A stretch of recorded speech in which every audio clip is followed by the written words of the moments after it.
time of the year again. Red Nose Day. This year's on the 19th of March, which is this Friday. We have a few ideas to raise funds for Red Nose Day. If everyone joins in, that could be really fun. Just for a giggle, we just want one joke from everyone. You can give your jokes to your teachers or tutors. They love a laugh too. Knock knock. Who's there? Spell. Spell who? W-H-O. Yay! Did you know laughing at a joke will actually support body and increases your immune system? Laughing also protects the heart. Burns calories and even makes you live longer. Live longer! If you enter a joke, you will earn a house rate, and the winning joke will be heard by the whole school.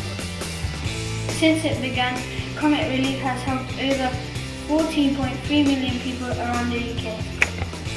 Comic Relief helps people with their mental health. Every year, 450 million people worldwide experience mental health problems. We're tackling mental health stigma, as well as making sure people get the support they need when they need it most. Comic Relief helps in lots of ways. Around the world, 1 in 5 people don't have the shelter they need. Comic Relief is fighting to put that right. Comic Relief also helps support families.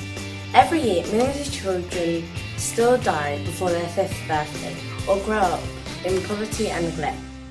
Great progress is being made, but it's not happening fast enough, and with your help, we can accelerate change. Did you know that something 1 in 5 people don't have the shelter they need? Comic Relief supports them. So you can see, it's a worthwhile cause. Primary, you can still join by donating £1 and wearing something funny that will make someone laugh. Like courage. Secondary, you can still join in by donating £1 and wearing an item of red with your uniform. All the money raised for Red Nose Day helps to support families in communities all over the world. Thank you and get ready for a fantastic fight.